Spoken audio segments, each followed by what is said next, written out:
Hello, everyone, and welcome to Grandstand Sports Data.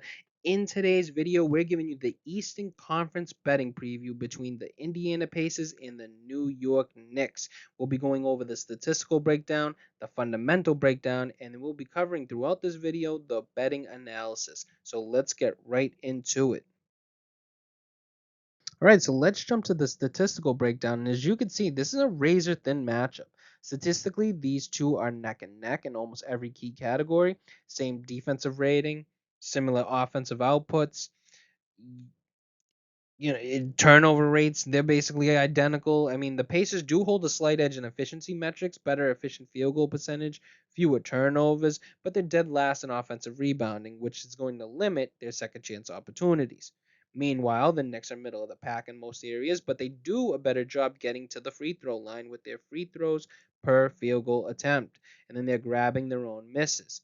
What this tells me that this series will come down to execution in the half court and rebounding battles. We're going to check in the next slide which team holds the true edge in pace, but power rating or defensive metrics also has been a wash in this. So if you're betting this, don't overreact to one trend. This is about picking the right spots game to game. Not a clear series mismatch here. Watch for line movement and injury impact. This one's going to swing based on situational value. And I know some people are going to say injury impact.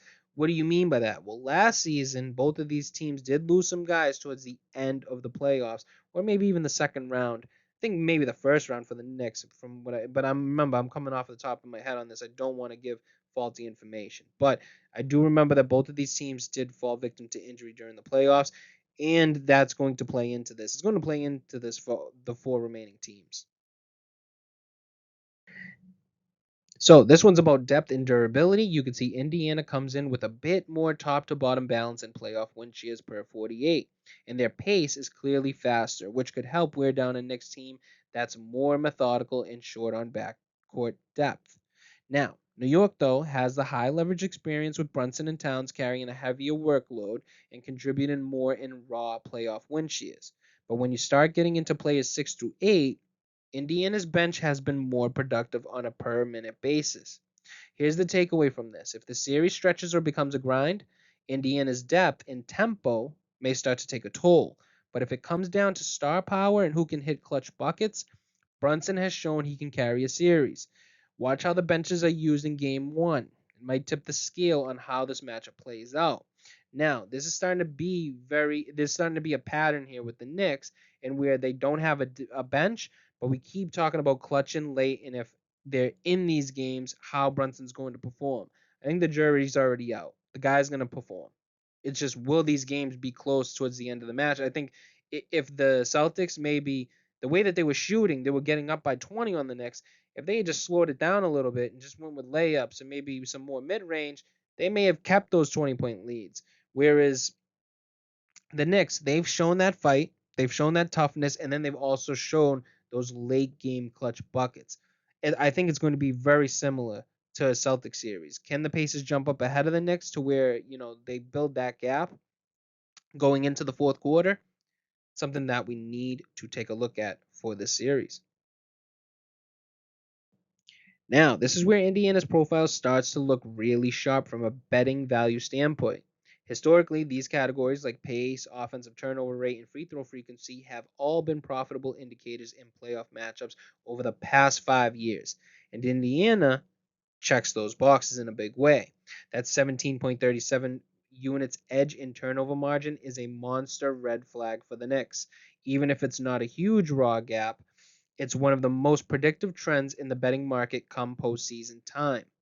Now, New York does have edges in offensive rating and offensive boards, and they get a slight nod in the free throws per field goal attempt differential, but that's not the type of stuff that usually swings series profits, especially when you're up against a team that creates chaos with tempo and limits giveaways.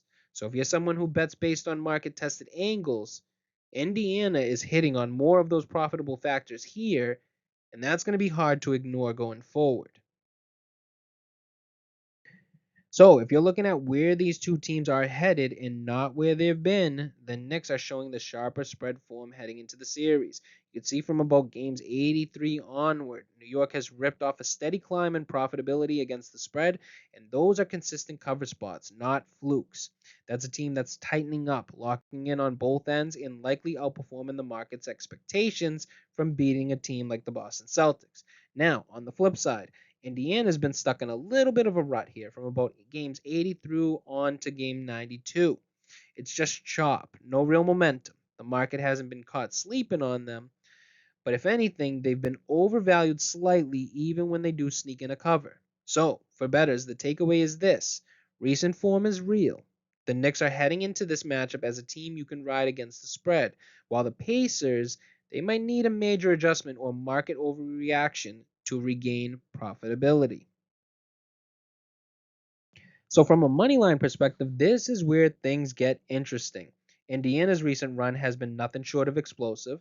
So, from game 83 on, the Pacers have been one of the hottest money line teams in basketball, stacking double digit units in a short span. They're outperforming their pricing, especially as dogs, and that steep upward curve shows the market hasn't caught up yet. Now, New York, on the other hand, finally flipped the switch around game 89. So when they basically started playing the Celtics, right? After a long money line drought, they've sparked a spiking with back-to-back wins at plus value. It's promising, but the sample size is still small. So that could be a buy signal or it could be noise. It's basically, I don't know if you would break it down to noise. It's just, do you think that this is the team that they are? Are they the team that beat the Boston Celtics, and are they going to continue to do this and steamroll through Indiana? So, if you're betting the series, Indiana has been delivering real value recently, while New York might be catching momentum. So the question becomes, do you want to ride the heater or jump on a team that may be undervalued at just the right time? It's a huge question. So let's take a look at what the market thinks. The market thinks New York's getting priced as the favorite at minus 140. So they're laying that minus 1.5 games on the spread. Indiana's sitting at that plus 120, which gives you a pretty good return for what's essentially a coin flip series, at least according to our simulations as you look down. 10,000 Monte Carlo simulations, and the results are that New York edges it out 4 games to 3 on a 51% clip compared to Indiana's 49. So that's within the margin of noise. That's not conviction. It's going to be volatility when you're comparing it to the market. So you want to look Indiana plus the points or plus the games here plus the spread. New York to win outright and then an over in the total. So that combo suggests that this thing is going to be tight, high pace, and likely come down to late game execution. So look for Brunson uh, to make an impact into a few games. I think even Indiana in some blowouts because of how fast they run. So from a betting lens, this is where you can find value on the Indiana side in specific game spots or alternate lines, especially if the market keeps shading New York just a bit too much. Me, in my opinion, I think that the Indiana Pacers are going to take this series. I think they're going to be running a little bit faster. The series is going to probably go deep, about 7 games. You have to remember, New York is running on such a short bench. They run about 5, 6 guys out there at a time, in a game. And I think with this tempo, if this series really goes deep, I don't know if they're going to have the legs. I think some injuries may pop up because that's just what happens when you get tired. So it's not one of those things where you're hoping for injuries. It's not exactly what we're doing here. It's not something we would do. It's just saying that, when you run as fast of an offense as Indiana, where they're playing at such a high pace, and they do it on both ends of the floor. They play very aggressive defense as well, and they're doing this through 7 games. Sometimes the legs just give out. Uh, that's my thought process on this. So I think Indiana at the plus 1.5, but that minus 180 number is not necessarily too enticing for me. So I think that plus 120, going out on a limb and thinking Indiana may pull this off, could be a good bet here. I will say though, think about it in terms of the NBA. They're not gonna want an OKC versus Indiana matchup. And I know it's about basketball. I get it, it's about basketball. I'm totally with you. You have to remember it's the NBA. You just have to remember it's the NBA. And they will get much more viewership if it's OKC in New York or even New York and Minnesota. I don't see them leaving out New York here, which scares me when it comes to the betting market. Okay, so thank you guys for tuning in to the NBA first round playoff preview. We hope you had a great time and picked up some awesome information. Now, don't forget to subscribe to Grandstand Sports Data for more great shows like this one. Also, don't forget to give this video a like and share it with your friends. And leave a comment down below on who you think is going to win this series. That's all for now, and we'll see you guys in the next one.